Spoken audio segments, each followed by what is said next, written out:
Okay, let's begin. Charge concept గురించి చూద్దాం ఒకసారి. Registration of charges. For example, ఒక కంపెనీ ఉంది, లైక్ ఎన్విజీ గ్రూప్ ఆఫ్ ఇండస్ట్రీస్ అనే ఒక కంపెనీ ఉంది. దానికి ఫైనాన్షియల్ అర్జెన్సీ ఉందనుకోండి.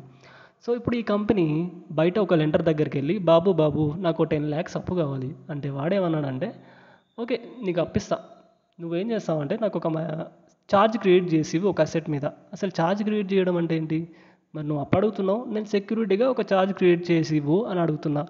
సో ఇప్పుడు ఛార్జ్ అంటే ఏంటి అని చెప్పి కంపెనీ వాళ్ళు అడిగాడు.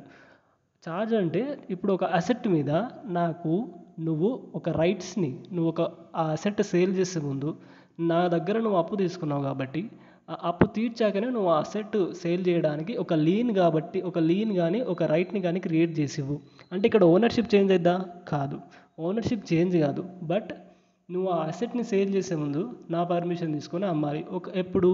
నువ్వు నా అప్పు తీర్చక ముందు. ఒకవేళ తీరిస్తే ఆ ఛార్జ్ క్లియర్ చేసేసుకుంటా. సో ఇప్పుడు ఓవరాల్గా ఛార్జ్ అంటే ఏంటంటే, కంపెనీ ఒక దగ్గర అప్పు తీసుకున్నప్పుడు ఆ అప్పుకు ఒక సెక్యూరిటీగా ఏదైనా అసెట్ని రిజిస్ట్రేషన్ చేసిస్తే దాన్ని ఛార్జ్ అంటాం. ఓకేనా? మార్టిగేజ్ కానీ ప్లెడ్జ్ కానీ దీని కింద లాగానే వస్తాయి. సో ఇప్పుడు రిజిస్ట్రేషన్ ఆఫ్ ఛార్జ్ అంటే ఏంటి? ఈ రిజిస్ట్రేషన్ ఆఫ్ ఛార్జ్ కంటే ముందు creation of charge, modification of charge, satisfaction of charge, registration of charge అని చెప్పి 4 parts ఉంటాయి. బట్ మనకి ఇంటర్ లెవెల్లో రిజిస్ట్రేషన్ ఆఫ్ ఛార్జ్ గురించి మాత్రమే ఇచ్చారు. ఇక్కడ సెక్షన్ 77 నుంచి 87 ఈ మధ్యలో ఉన్న సెక్షన్స్ ఈ రిజిస్ట్రేషన్ ఆఫ్ ఛార్జ్ గురించి డీల్ చేస్తాయి అన్నట్టు. సో ఇప్పుడు ఆ వాడు ఏం చేశాడంటే, ఓ లెండర్ అప్పు ఇచ్చాడు, 10 lakhs అప్పు ఇచ్చాడు. ఇక్కడ మెషినరీ వాల్యూ 50 lakhs ఉంది. సో దీని మీద రిజిస్టర్ ఆఫ్ కంపెనీస్ దగ్గరికి వెళ్ళి ఛార్జ్ క్రియేట్ చేసుకున్నారు.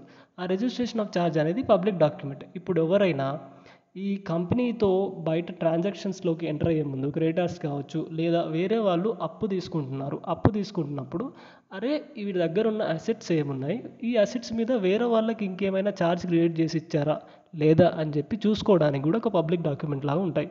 సరే, డాక్యుమెంట్ చూసుకోకుండా ఇప్పుడు వేరే లెండర్ కాంట్రాక్ట్లోకి ఎంటర్ అయిపోయాడు, కంపెనీ ఏం చేసిందంటే సేమ్ అసెట్ మీద ఛార్జ్ క్రియేట్ చేసి ఇచ్చింది. ఇప్పుడు వాడి తప్ప, కంపెనీ తప్ప? అంటే ఇప్పుడు ఛార్జ్ క్రియేట్ చేయడానికి ఉండదు, ఎందుకంటే ఆల్రెడీ నువ్వు రిజిస్టర్ చేసుకున్నావు ఆర్ఓసి దగ్గర. ఒకసారి ఛార్జ్ క్రియేట్ చేసిన తర్వాత ఆర్ఓసిలో ఖచ్చితంగా ఆటోమేటిక్గా చూపిస్తుంది. సో ఇక్కడ కంపెనీ మోసపోకుండా, బయట వేరే అదర్ లెండర్స్ మోసపోకుండా ఒక ఛార్జ్ అనేది ఒక పర్ఫెక్ట్ సిచ్యువేషన్స్ని ఈ లా మనకు ప్రొవైడ్ చేస్తుంది అన్నట్టు. సో ఇప్పుడు రిజిస్ట్రేషన్ ఆఫ్ ఛార్జెస్లో ఏమేమి సెక్షన్స్ ఉన్నాయో చూద్దాం. ఒక ఓవర్ వ్యూ, ఒక బర్డ్ వ్యూ అయితే మనకు వచ్చింది కదా ఛార్జెస్ అంటే ఏంటి అనేది. So just we have to further go through. ఇక్కడ ఓవరాల్ ఆబ్జెక్టివ్ చూస్తే ఫస్ట్ సెక్షన్ 2 సబ్సెక్షన్ 16 ఛార్జ్ గురించి డీల్ చేస్తుంది. ఇది బేసిక్ డెఫినేషన్. సో ఫస్ట్ ఒకసారి డెఫినేషన్ చూద్దాం. డెఫినేషన్ చూసిన తర్వాత చాప్టర్ గురించి చూద్దాం. Section 2 subsection 16 of companies act 2013 defines charge as an interest or lien created on a property or asset of a company or any of its undertaking or both as a security and includes as a mortgage. ఇక్కడ ఒక flow chart లాగా ఇచ్చారు ఈజీగా అర్థం చేసుకోవడానికి. an interest or lien created on a property or asset of a company of its undertaking or both. It is created as a security for repayment of loan. It is called charge includes also mortgage. Whenever a company borrows the money by way of loans, includes term loans, working capital loans from financial institutions or banks, any other persons, by offering its property or assets as a security or any of its undertaking, then the charge is created on such property or asset in favor of the lender. Such a charge is compulsorily registrable under the provisions of Companies Act 2013 in accordance with the Chapter 6 and rules made thereunder. ఇక్కడ chapter 6 అనేది companies యాక్ట్లో ఈ charge గురించి deal చేస్తుంది. Rules అంటే ఏంటంటే just ఇక్కడ rules, registration of charge rules 2014, ఇక్కడ క్లియర్ ఎక్స్ప్లెనేషన్ అనేది ఉంటుంది.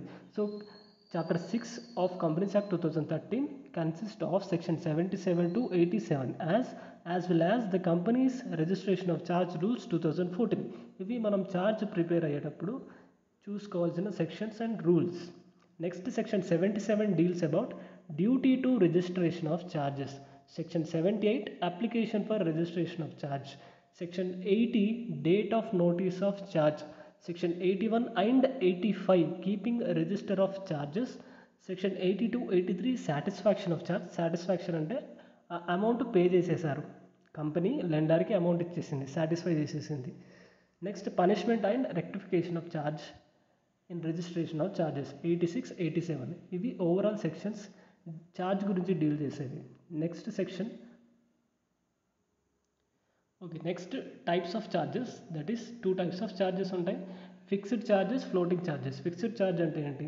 ఒక పర్టికులర్ అసెట్, ఫిక్స్డ్ అసెట్ మీద ఛార్జ్ క్రియేట్ చేసి ఇచ్చినప్పుడు దాన్ని ఫిక్స్డ్ ఛార్జ్ అంటాం. ఫ్లోటింగ్ ఛార్జ్ అంటే రా మెటీరియల్స్, ఇన్వెంటరీస్, డెటార్స్ వీటిపైన ఇవి ఫ్లక్చువేట్ అవుతుంటుంది, వేరియబుల్ నేచర్లో ఉంటాయి. అసెట్ రా మెటీరియల్ వస్తుంది పోతుంది, ప్రొడక్షన్ ప్రాసెస్లో ఉంటుంది కాబట్టి రా మెటీరియల్ కొంటూ ఉంటాము, అది ఫినిష్డ్ గుడ్ వర్కింగ్ ప్రోగ్రెస్కి వెళ్తుంది, ఆ తర్వాత ఫినిష్డ్ గుడ్ అవుతుంది, ఆ తర్వాత అది సేల్కి పంపిస్తాము. ఇట్లా రా మెటీరియల్ వస్తుంది, ఫినిష్డ్ గుడ్గా మారుతుంది, నెక్స్ట్ రా మెటీరియల్ కొంటాము, అది ఫినిష్డ్ గుడ్కి వెళ్ళిపోతుంది. ఇది ఫ్లోటింగ్ నేచర్లో ఉంది కాబట్టి ఫ్లోటింగ్ ఛార్జ్. ఫిక్స్డ్ అంటే ఒక పర్టికులర్ మషినరీ ఉంది or particular plant and machinery ఉంది, సో దాని వాల్యూ చేంజ్ అవ్వదు, దాని డిప్రిషియేషన్ చేంజ్ అవుతూ ఉంటుంది కానీ ఫిక్స్డ్ ఛార్జ్లో ఉంటుంది కాబట్టి దాన్ని ఫిక్స్డ్ ఇన్ నేచర్. సో ఇక్కడ ఇంకొక కాన్సెప్ట్ క్రిస్టలైజేషన్ ఆఫ్ కాన్సెప్ట్ అంటే ఫ్లోటింగ్ ఛార్జ్ ఫిక్స్డ్ ఛార్జ్లోకి కన్వర్ట్ చేసుకోవచ్చు, బట్ ఫిక్స్డ్ ఛార్జ్ ఫ్లోటింగ్ ఛార్జ్లోకి కన్వర్ట్ చేసుకోలేము.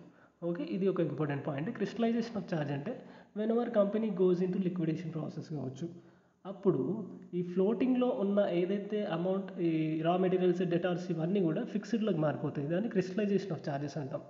ఓకేనా, this is the basic introduction regarding the charges. So remaining sections వచ్చే వీడియోలో చూద్దాం.